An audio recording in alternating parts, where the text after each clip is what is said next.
Hello students, good morning. Students, हम discuss कर रहे हैं चैप्टर ह्यूमन रिप्रोडक्शन। इस चैप्टर में हमने ह्यूमन बींग्स में सेक्सुअल रिप्रोडक्शन की जो प्रोसेस होता है उसकी डिटेल स्टडी की है। सेक्सुअल रिप्रोडक्शन में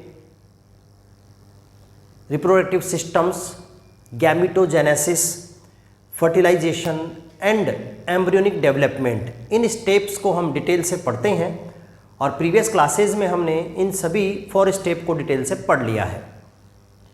इसके बाद बच्चों रिप्रोडक्शन से रिलेटेड कुछ अदर पॉइंट्स हैं जो एनसीईआरटी बुक में गिवन है, कुछ शॉर्ट में गिवन है जिनकी डिटेल हम पढ़ते हैं और वहाँ से नीट में क्वेश्चंस पूछे जाते हैं। For example implantation, developing embryo का यूट्रस की वॉल से अटैच हो जाने का प्रोसेस इम्प्लांटेशन है। इम्प्लांटेशन के बाद ही हम प्रेगनेंसी कहते हैं। सेकेंड पॉइंट आता है placenta. Placenta is a connective structure which connects developing embryo to uterine wall. Developing embryo और यूट्रस की वॉल के बीच कनेक्टिव स्ट्रक्चर प्लेसेंटा है। इसके बाद हम डिस्कस करते हैं एम्ब्रियोनिक डेवलपमेंट के कुछ events, parturition, lactation, extra embryonic membrane etcetera. तो ये कुछ अदर पॉइंट्स हैं और इन अदर पॉइंट्स में हमने इम्प्लांटेशन पिछली क्लास में कंप्लीटली डिस्कस कर लिया है और साथ में हम प्रीवियस क्लास में डिस्कस कर रहे थे प्लेसेंटा। तो प्लेसेंटा को आज कंटिन्यू करते हैं बच्चों। हमारा टॉपिक था ह्यूमन रिप्रोडक्शन में प्लेसेंटा।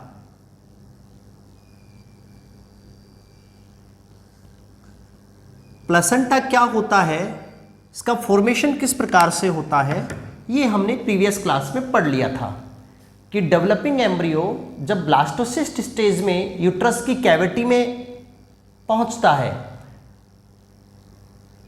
तो इम्प्लांटेशन होता है।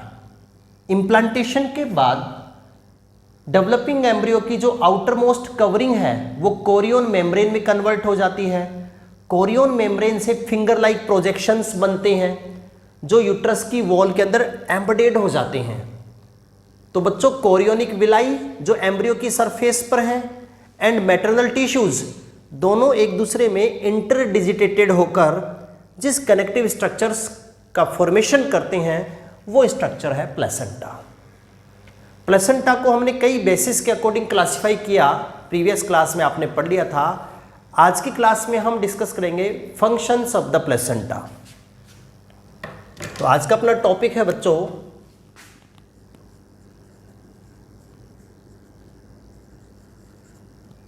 Functions of the placenta. Placenta के फंक्शंस हमें डिस्कस करने हैं।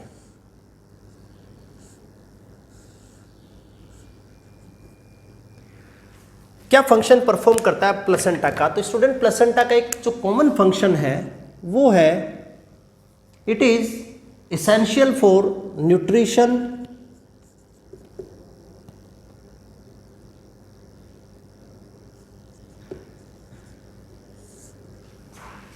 Coma respiration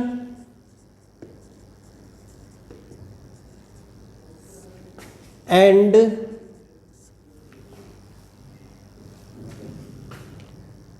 excretion of developing embryo। जिस एम्ब्रियो का डेवलपमेंट हो रहा है उस एम्ब्रियो के न्यूट्रिशन में हेल्प करता है, रेस्पिरेशन में हेल्प करता है एंड एक्सक्रीशन में हेल्प करता है। प्लेसेंटा क्या करता है बच्चों? देखो ये डेवलपिंग एम्ब्रियो है, इसको हम मान लेते हैं डेवलपिंग एम्ब्रियो और यहां है बच्चों यूटेराइन वॉल।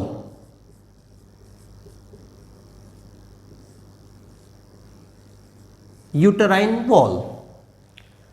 तो बच्चों यूट्रस में जो ब्लड वेसल्स होती हैं इन ब्लड वेसल से ये प्लेसेंटा न्यूट्रिशन लेकर एम्ब्रियो को देता है, ऑक्सीजन लेकर एम्ब्रियो को देता है एंड वेस्ट प्रोडक्ट को फर्दर यूट्रस में जो है वो रिलीज कर देता है। तो glucose and other essential substance placenta uterus से लेकर एम्ब्रियो को गिवन करता है, ऑक्सीजन एम्ब्रियो को देता है और एम्ब्रियो के अंदर जो भी वेस्ट बनते हैं CO2 and other nitrogenous waste, तो उन सबको ये प्लेसेंटा वापस यूट्रस की वॉल में रिलीज कर देता है। तो इस प्रकार से प्लेसेंटा डेवलपिंग एम्ब्रियो के न्यूट्रिशन, रेस्पिरेशन एंड एक्सक्रीशन में हेल्प करता है, पहला फंक्शन। सेकंड फंक्शन होता है बच्चों, placenta gives IgG from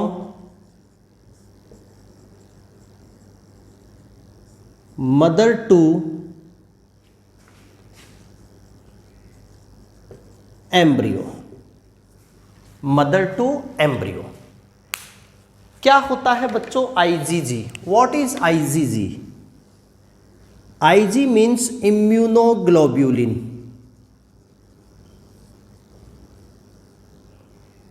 immunoglobulin, immunoglobulin बच्चों एंटीबॉडी का ही अनादर नेम है। Immunoglobulin commonly called antibody. एक एडल्ट पर्सन के ब्लड में 5 टाइप के एंटीबॉडीज होते हैं।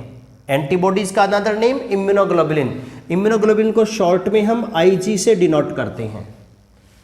तो बच्चों एक हेल्दी एडल्ट पर्सन के ब्लड में 5 टाइप के इम्यूनोग्लोबुलिन्स होते हैं। Immunoglobulin A, immunoglobulin G, immunoglobulin M, immunoglobulin D and immunoglobulin E। ये 5 टाइप के इम्यूनोग्लोबुलिन्स होते हैं स्टूडेंट ईच एडल्ट के ब्लड में, A, G, M, D, E।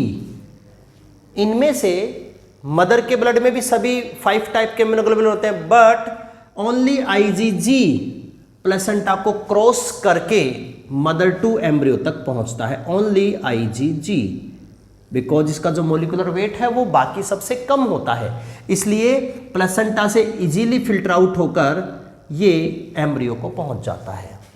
तो ये भी एक प्लेसेंटा का फंक्शन हम इंक्लूड कर सकते हैं कि प्लेसेंटा मदर से एम्ब्रियो को IgG प्रोवाइड करता है, एंटीबॉडी G प्रोवाइड करता है, और ये एंटीबॉडी जो है वो एम्ब्रियो को प्रोटेक्ट करता है इन्फेक्शन से।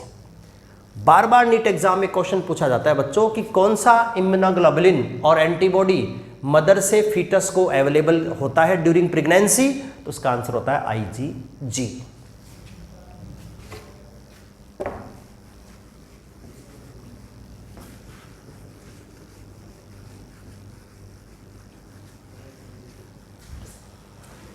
Next function is placenta act as a endocrine gland. Placenta acts as a endocrine glands। Placenta कैसे काम करता है? एंडोक्राइन ग्लैंड के जैसे काम करता है। एंडोक्राइन ग्लैंड कौन सी होती हैं? वे ग्लैंड जो हार्मोन्स सीक्रेट करती हैं। Those structures which secretes hormones are called endocrine glands. तो प्लेसेंटा एक एंडोक्राइन ग्लैंड का भी फंक्शन करता है और कुछ हार्मोन्स सीक्रेट करता है। Placenta act as endocrine gland and secretes few hormones। Placenta as a endocrine gland behave करके कुछ हार्मोन्स सीक्रेट करता है। फॉर एग्जाम्पल्स, कौन कौन से हार्मोन प्लेसेंटा सीक्रेट करता है?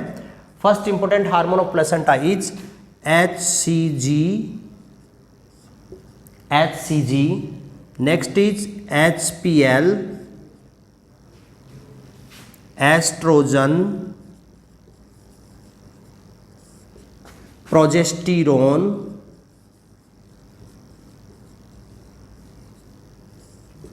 Relaxin etcetera. ये कुछ हार्मोन्स हैं बच्चों जो प्लेसेंटा के थ्रू सीक्रेट किए जाते हैं। तो प्लेसेंटा के फंक्शंस की बात कर रहे हैं। न्यूट्रिशन, रेस्पिरेशन, एक्सक्रीशन में हेल्प करता है एम्ब्रियो की। एम्ब्रियो को आईजीजी सप्लाई करता है मदर से। और third, placenta act as endocrine gland, और एंडोक्राइन ग्लैंड का फंक्शन करके कुछ हार्मोन सीक्रेट करता है जिनके नेम मैंने लिखे हैं, HCG, HPL, estrogen, progesterone, relaxin. First of all हम बात करते हैं student, first hormone is HCG, full form is human chorionic gonadotropin. Human chorionic gonadotropin, HCG important hormone है बच्चों। यहां से कई बार क्वेश्चन पूछा जाता है कि एचसीजी हार्मोन क्या है। ह्यूमन कोरियोनिक गोनेडोट्रोपिन कहां से सीक्रेट होता है? From placenta. क्या फंक्शन करता है बच्चों? ये हार्मोन कार्पस ल्यूटियम जो ओवरी के अंदर ग्लैंड बनती है after fertilization, after ovulation, ovulation के बाद जो ओवरी में एंडोक्राइन ग्लैंड डेवलप होती है कार्पस ल्यूटियम, उसको मेंटेन करता है और स्टिमुलेट करता है प्रोजेस्टेरोन सिक्रेशन के लिए। इसका जो मेन फंक्शन है वो है स्टूडेंट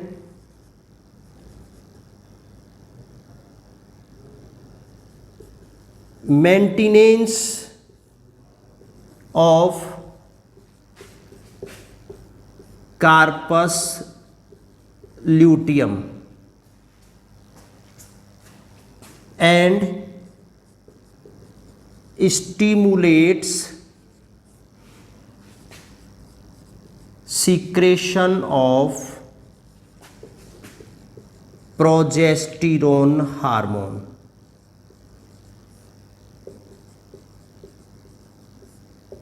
प्रोजेस्टेरोन हार्मोन स्टूडेंट, हमने ओजेनेसिस में डिस्कस किया था कि आफ्टर ओवुलेशन ओवरी के अंदर जब ग्रेफियन फॉलिकल रप्चर हो जाती है तो रप्चर्ड ग्रेफियन फॉलिकल एक एंडोक्राइन ग्लैंड का फॉर्मेशन करती है। उस एंडोक्राइन ग्लैंड को हम नेम देते हैं कार्पस ल्यूटियम, और कार्पस ल्यूटियम सीक्रेट करती है प्रोजेस्टेरोन हार्मोन। तो एचसीजी का क्या फंक्शन है स्टूडेंट? ये एचसीजी हार्मोन उस कार्पस ल्यूटियम को मेंटेन करता है और एक्टिवेट करता है, ओवरऑल कह सकते हैं एक्टिव बनाए रखता है, ताकि कार्पस ल्यूटियम मैक्सिमम सिक्रेशन करे प्रोजेस्टेरोन का। Because progesterone is very essential hormone for to maintain pregnancy. Pregnancy को मेंटेन करने के लिए प्रोजेस्टेरोन बहुत ही इसेंशियल हार्मोन है। तो उस प्रोजेस्टेरोन को through out gestation period maintain करता है एचसीजी। एचसीजी हार्मोन जो प्लेसेंटा से रिलीज होता है, ये कार्पस ल्यूटियम को मेंटेन करता है, उसको एक्टिव बनाए रखता है, ताकि throughout gestation period corpus luteum से प्रोजेस्टेरोन का सिक्रेशन होता रहे। ये इसका मेन फंक्शन होता है। यहां पर एक इंपॉर्टेंट क्वेश्चन और है बच्चों एचसीजी का, कि एचसीजी लार्ज क्वांटिटी में प्रेगनेंसी के इनिशियल मंथ में यूरिन के थ्रू रिलीज किया जाता है।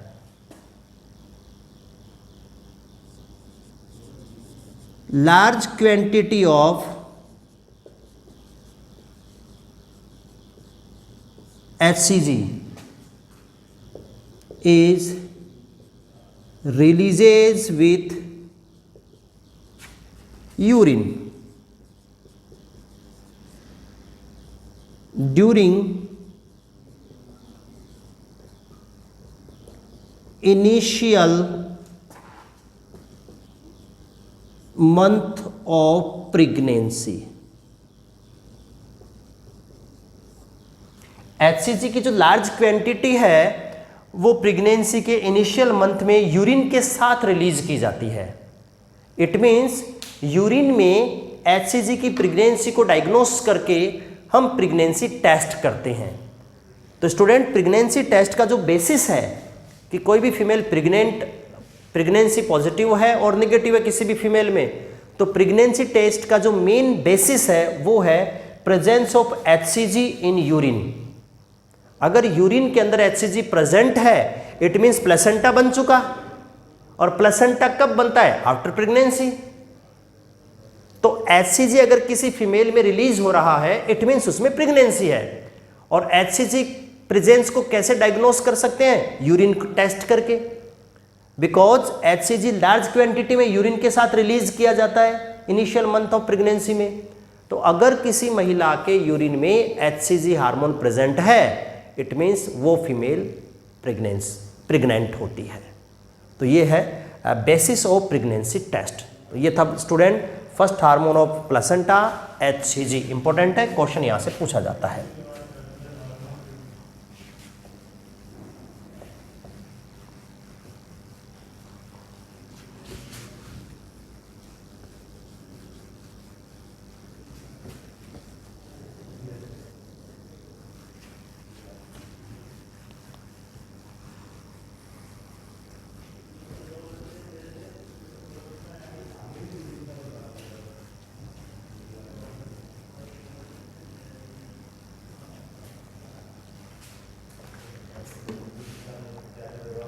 तो स्टूडेंट हम बात कर रहे हैं फंक्शंस ऑफ द प्लेसेंटा, और प्लेसेंटा का जो थर्ड फंक्शन था as a endocrine gland,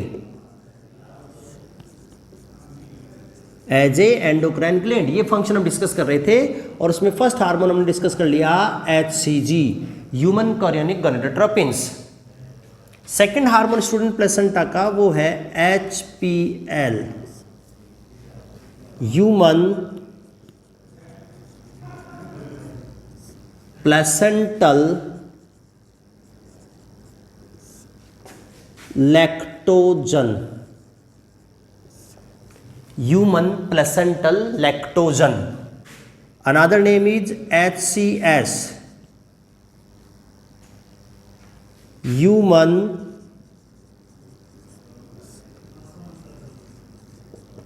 chorionic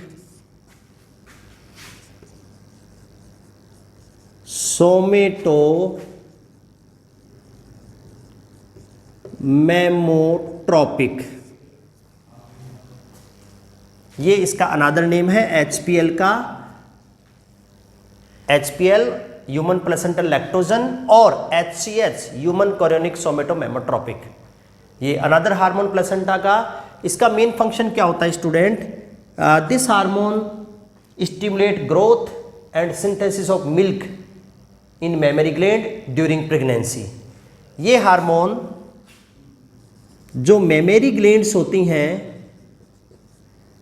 उन मेमरी ग्लैंड्स पर फंक्शन करता है। और मेमरी ग्लैंड्स पर क्या फंक्शन करता है? मेमरी ग्लैंड की ग्रोथ एंड मिल्क प्रोडक्शन, इन दोनों को स्टिमुलेट करता है। मेमरी ग्लैंड की ग्रोथ एंड मिल्क प्रोडक्शन दोनों को स्टिमुलेट करता है ड्यूरिंग प्रेगनेंसी, ये इसका फंक्शन होता है। तो ये सेकंड हार्मोन है स्टूडेंट। थर्ड हार्मोन मैंने नेम लिखा है रिलैक्सिन। रिलैक्सिन बच्चों, वैसे तो रिलैक्सिन का जो सोर्स है वो ओवरी दे रखा आपकी एनसीईआरटी में।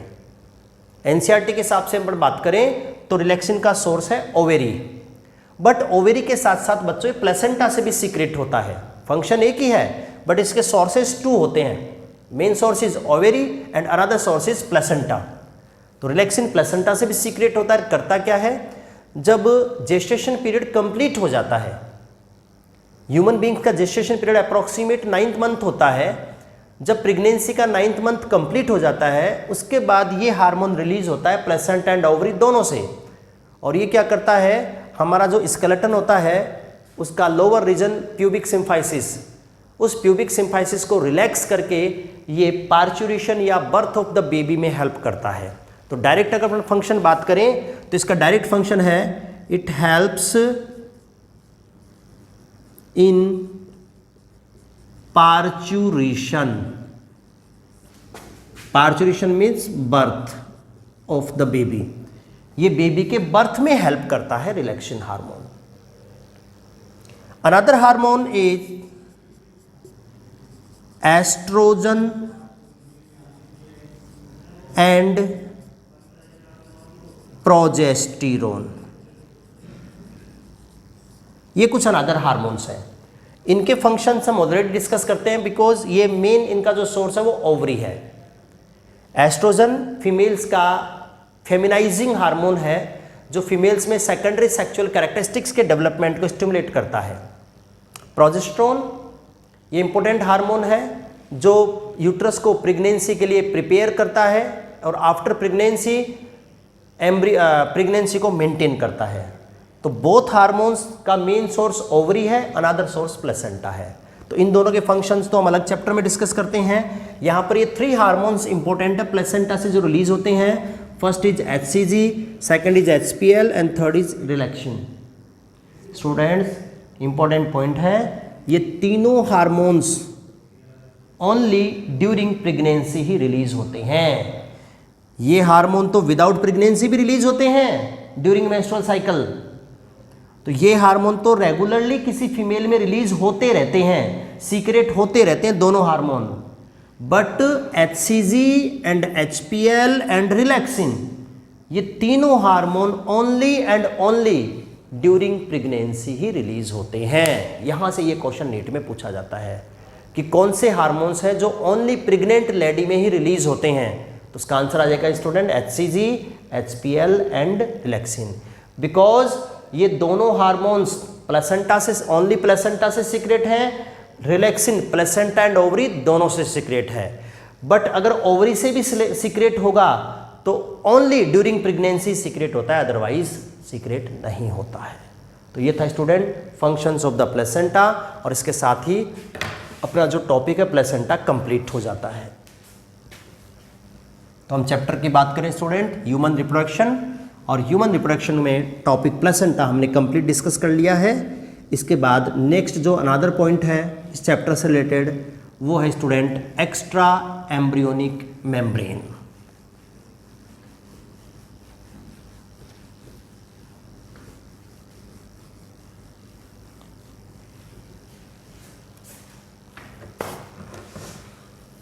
Next topic extra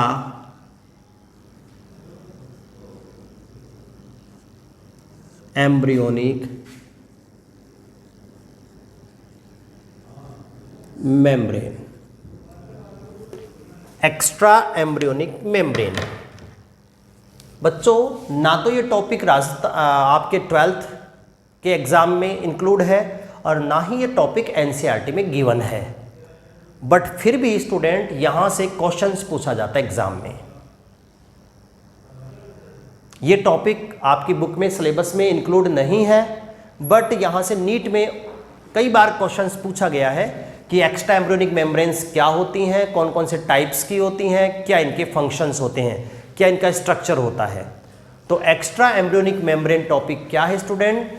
extra embryonic membrane कुछ थिन मेम्ब्रेन्स होती हैं जो डेवलपिंग एम्ब्रियो के चारों तरफ प्रेजेंट रहती हैं, एम्ब्रियो को सराउंड करती हैं, प्रोटेक्ट करती हैं, न्यूट्रिशन प्रोवाइड करती हैं और अनदर कुछ फंक्शंस परफॉर्म करती हैं।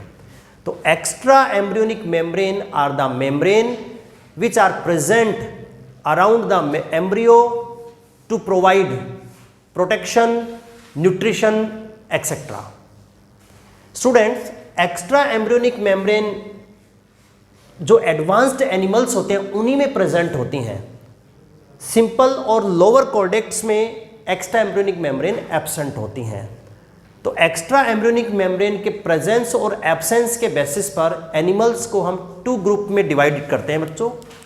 Extra embryonic membrane on the basis of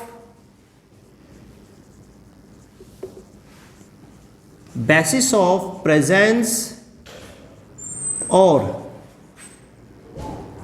absence of extra embryonic membrane, on the basis of presence or absence of extra embryonic membranes, animals are divided in 2 group.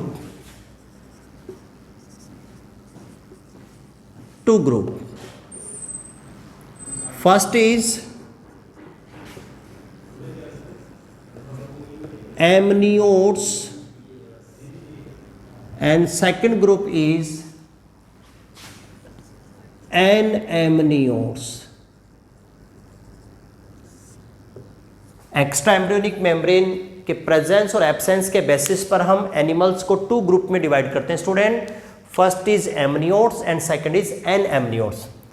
First group is amniotes. Students, जो आपको notes दिए गए हैं institute की तरफ से, उन notes में एमनियोट्स एंड एमनियोट्स दोनों की स्पेलिंग रॉन्ग लिखी हुई है, तो आप स्पेलिंग को करेक्ट कर लेंगे देखकर. यहाँ से जो नोट्स में आपके स्पेलिंग लिख रखी है एमनियोट्स एंड एमनियोट्स की, उसको थोड़ा सा करेक्ट कर लेंगे आप लोग.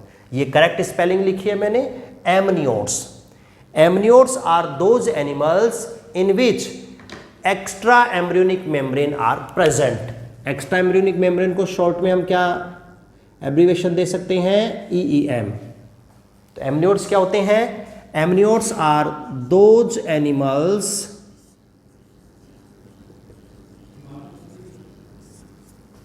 Amniotes are those animals in which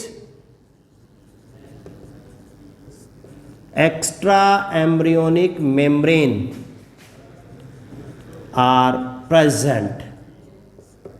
Those animals are called amniotes. For example, higher vertebrates like reptiles, aves and mammals. ये थ्री ग्रुप जो हैं एनिमल्स के, रेप्टाइल्स, एवीज एंड मैमल्स, ये सब के सब होते हैं amniotes. Second group is एनएमनियोट्स.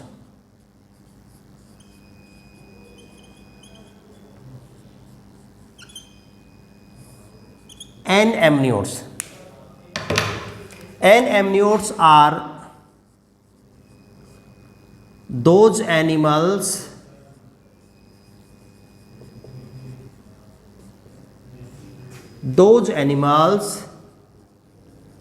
in which extra embryonic membrane are absent.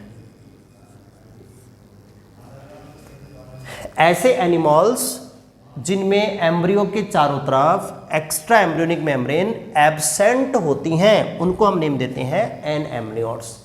और एनएमनियोट्स के एग्जाम्पल्स हैं स्टूडेंट्स जो लोअर कोर्डेट्स हैं, like Pisces and amphibians. Pisces and amphibians, ये जो टू क्लासेस के जो एनिमल्स हैं, ये स्टूडेंट होते हैं एनएमनियोट्स. तो स्टूडेंट हम बात कर रहे हैं एक्स्ट्रा एम्ब्रियोनिक मेम्ब्रेन की. ऐसी मेम्ब्रेन जो एम्ब्रियो के चारों तरफ प्रेजेंट रहती हैं प्रोटेक्शन के लिए, न्यूट्रिशन के लिए, अदर फंक्शंस के लिए, उनको हम नेम देते हैं एक्स्ट्रा एम्ब्रियोनिक मेम्ब्रेन. प्रेजेंस और एब्सेंस के बेसिस पर एनिमल्स को टू ग्रुप में हम क्लासिफाई करते हैं. First group is amniotes. Amniotes are those animals in which EEM are present. For example, reptiles, aves, mammals. And amniotes are those animals in which extra embryonic membrane are absent. For example, species and amphibian. तो ये होते हैं student animals on the basis of extra embryonic membrane. अब हम बात करते हैं extra embryonic membranes के टाइप्स. तो स्टूडेंट ह्यूमन बींग्स में एक्स्ट्रा एम्ब्रियोनिक मेम्ब्रेन जो है वो 4 टाइप्स की होती हैं. ह्यूमन बींग्स में एक्स्ट्रा एम्ब्रियोनिक मेम्ब्रेन 4 टाइप की होती हैं, नेमली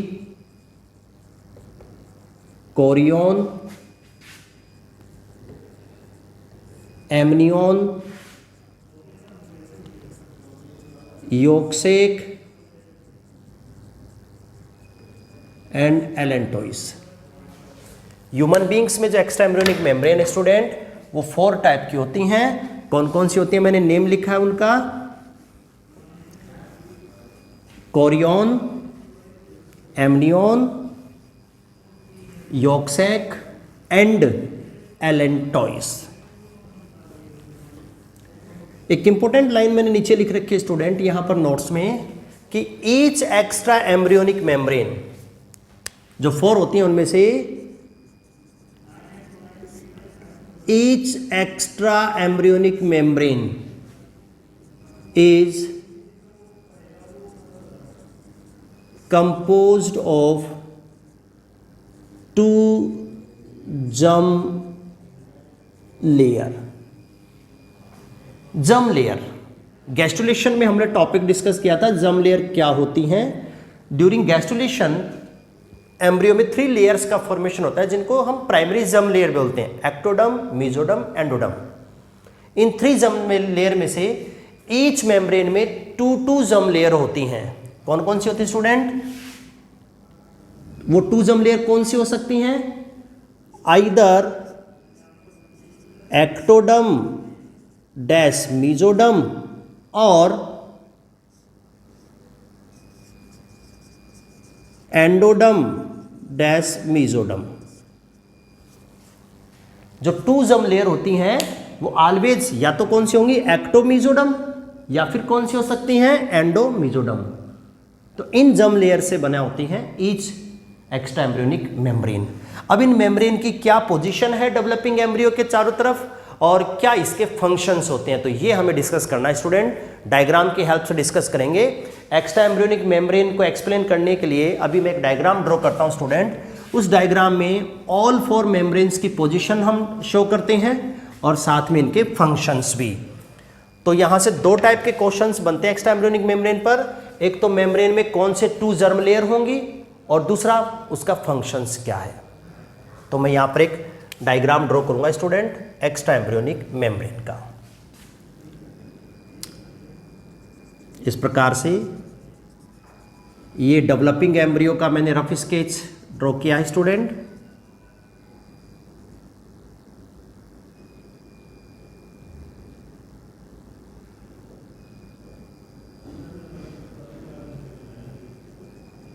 this is the rough sketch of developing embryo, जिसके बाहर की तरफ हम एक्स्ट्रा एम्ब्रियोनिक मेम्ब्रेन को ड्रॉ करेंगे।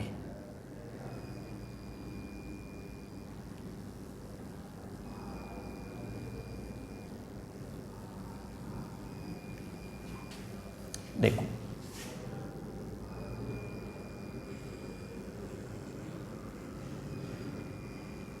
ये जो मैं लाइन ड्रॉ कर रहा हूं स्टूडेंट, ये है outer most extra embryonic membrane, जिसका नेम होता है कोरियोन।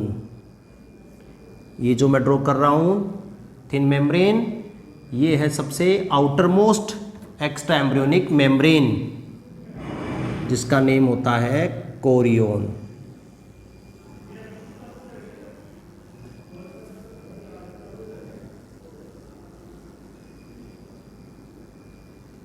कोरियोन मैंने आपको समझाया था जब इम्प्लांटेशन ने पढ़ा कि आफ्टर इम्प्लांटेशन कोरियोन से फ्यू फिंगर लाइक प्रोजेक्शंस निकलते हैं।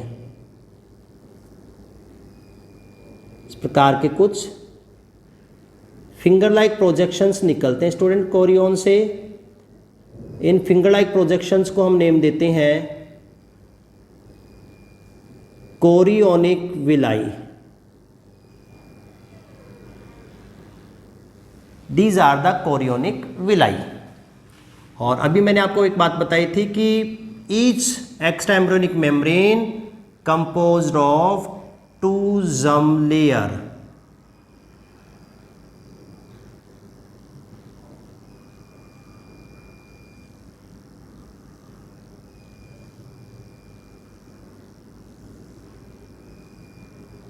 ये मैंने इसकी बहुत लेयर बना दी है। तो मैं लेबल करूं नेम सबसे पहले।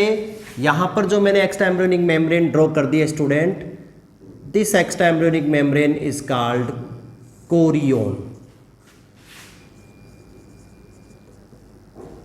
This is chorion. मैंने बताया था कि आफ्टर इम्प्लांटेशन जो ब्लास्टोसिस्ट के बाद ट्रोफोब्लास्ट लेयर होती है, वो ट्रोफोब्लास्ट लेयर एक एक्स्ट्रा एम्ब्रियोनिक मेम्ब्रेन कोरियोन में कन्वर्ट हो जाती है। तो ये आउटर मोस्ट लेयर है कोरियोन, और कोरियोन में 2 लेयर्स हमने ड्रॉ की हैं। तो इसके जो आउटर लेयर है कोरियोन में, जो आउटर जर्म लेयर है वो तो होती है स्टूडेंट एक्टोडर्म और जो इनर जर्म लेयर होती है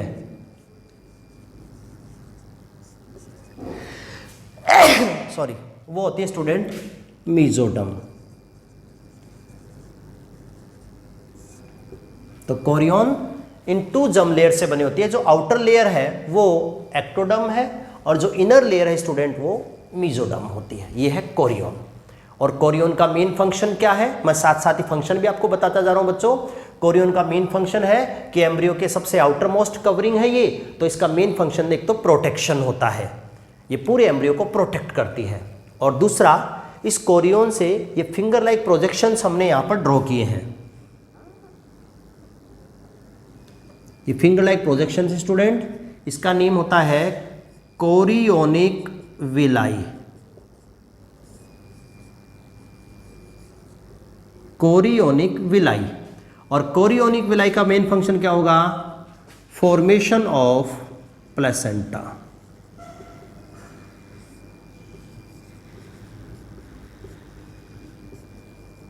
फॉर्मेशन ऑफ प्लेसेंटा।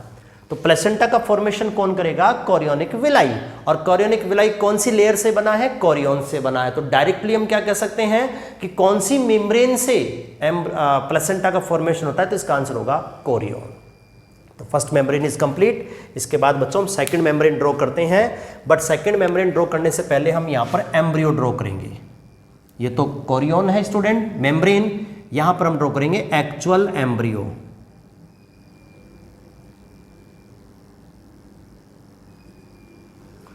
ये जो स्टूडेंट मैंने डायग्राम ड्रॉ किया है ये है actual developing embryo.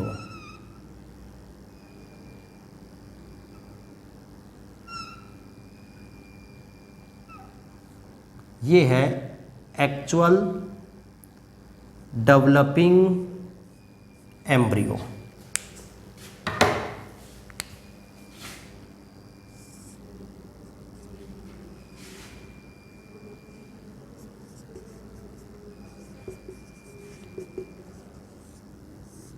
Developing embryo, क्योंकि ब्लास्टोसिस्ट स्टेज में हमने पढ़ा था कि जो ट्रोफोब्लास्ट आउटर मोस्ट लेयर है वो तो बनाती है extra embryonic membrane like Korean and another, और जो आईसीएम होता है इनर सेल मास वो बनाता है एम्ब्रियो। तो ये एम्ब्रियो से एक्स्ट्रा एम्ब्रियोनिक मेम्ब्रेन के अंदर ये एम्ब्रियो प्रेजेंट है जो आईसीएम से बना होता है।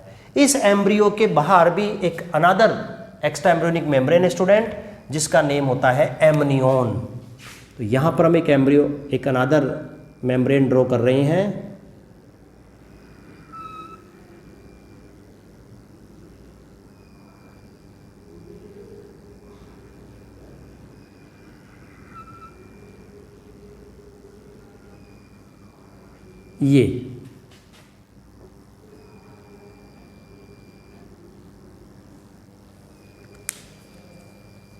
ये है student another extra embryonic membrane जिसका नेम होता है एमनियोन।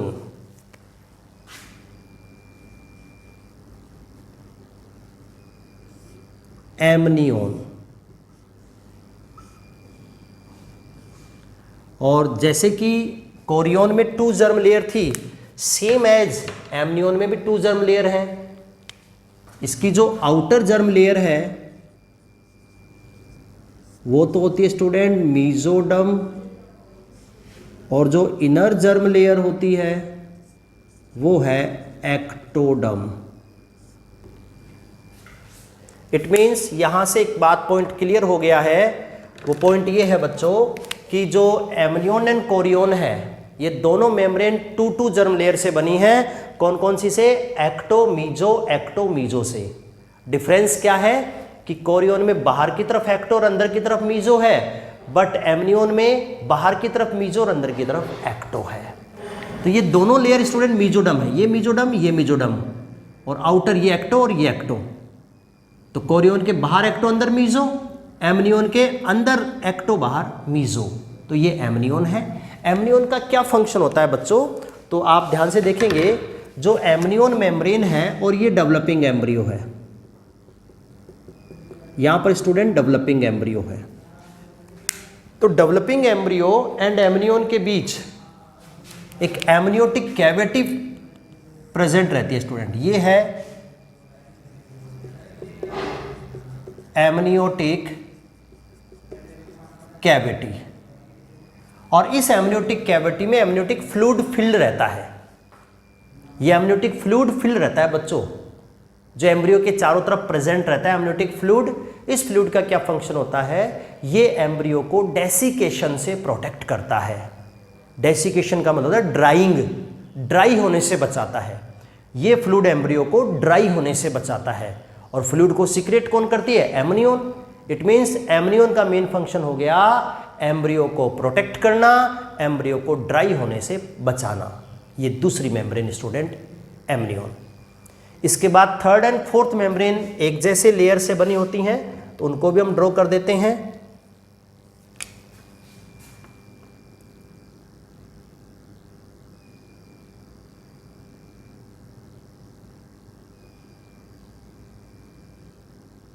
ये मैं ड्रॉ कर रहा हूं स्टूडेंट यॉर्क सैक,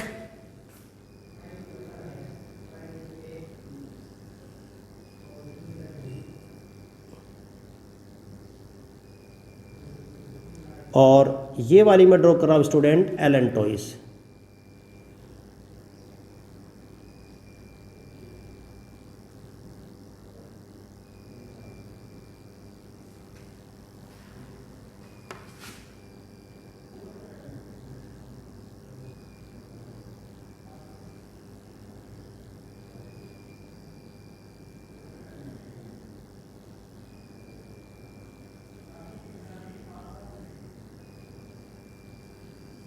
ये स्टूडेंट दो अनदर मेम्ब्रेन में ड्रॉ कर दी हैं।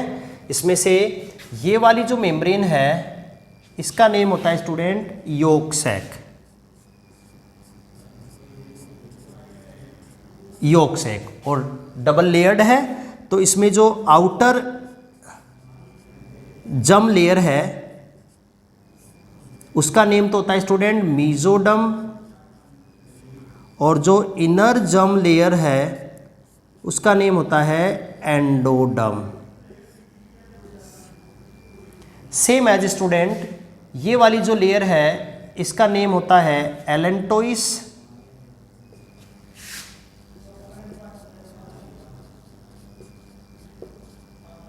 एलेंटोइस, और एलेंटोइस का भी सेम अरेंजमेंट होता है जम लेयर का।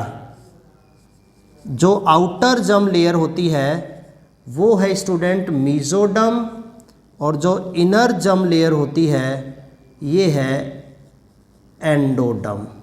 सेम अरेंजमेंट है। तो ये होते हैं student yolk sac and allantois. Function क्या होता है, यॉर्क सैक का फंक्शन क्या होता है स्टूडेंट, यॉर्क सैक के अंदर न्यूट्रिशंस फिल रहता है, न्यूट्रिशन।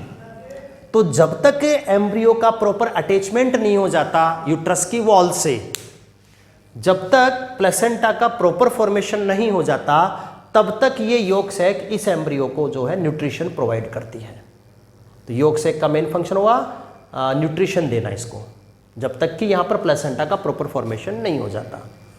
और सेकंड जो है एलेंटोइस, ये वाली एक्स्ट्रा एम्ब्रियोनिक मेम्ब्रेन एलेंटोइस है, डबल मेम्ब्रेन है। तो इसका मेन फंक्शन क्या है बच्चों, एक तो ये अम्बेलिकल कोड का फॉर्मेशन करती है। यहाँ पर मैं नेम लिखूंगा, this structure is umbilical code.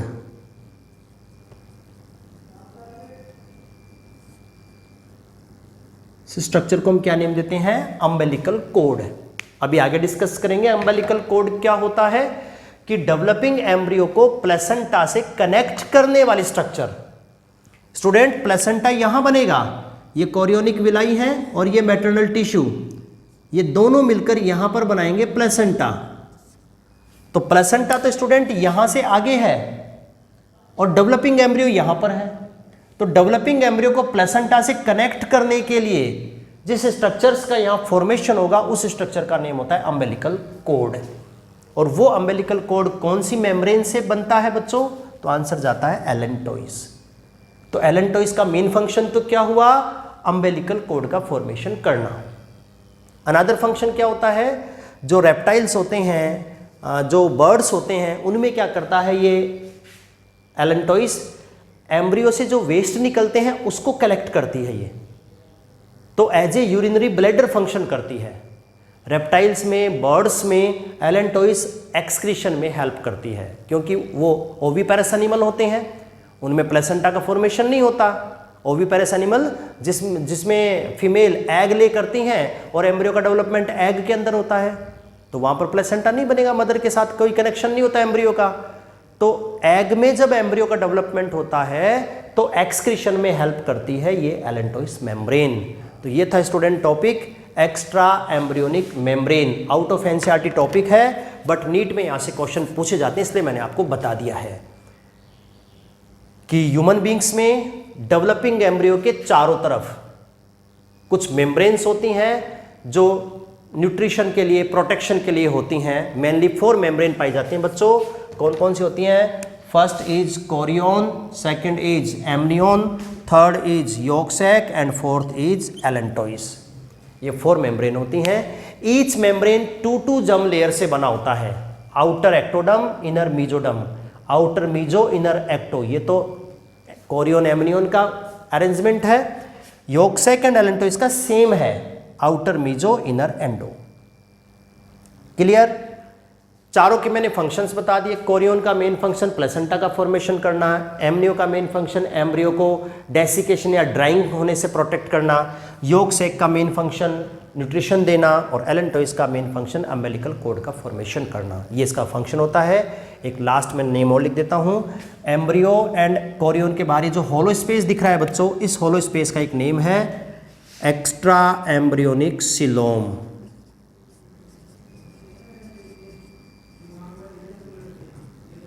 Extra embryonic coelom. Coelom it means body cavity. Actual body cavity तो इनसाइड द एम्ब्रियो होगी, और ये body cavity outside the embryo है, तो इसका नेम है एक्स्ट्रा एम्ब्रियोनिक सिलोम। आपके जो डायग्राम बना रखा है नोटबुक में, उस डायग्राम को क्लियर कर लेंगे। यहाँ पर मेम्ब्रेन लिख दिया बच्चों ने, तो आप मेम्ब्रेन की जगह सिलोम कर लेंगे, एक्स्ट्रा एम्ब्रियोनिक सिलोम। तो ये स्टूडेंट टॉपिक कंप्लीट हो गया है, एक्स्ट्रा एम्ब्रियोनिक मेम्ब्रेन। इसके बाद जो भी पॉइंट्स बचते हैं इस चैप्टर में, उनको हम अगली क्लास में डिस्कस करेंगे। थैंक यू बच्चों।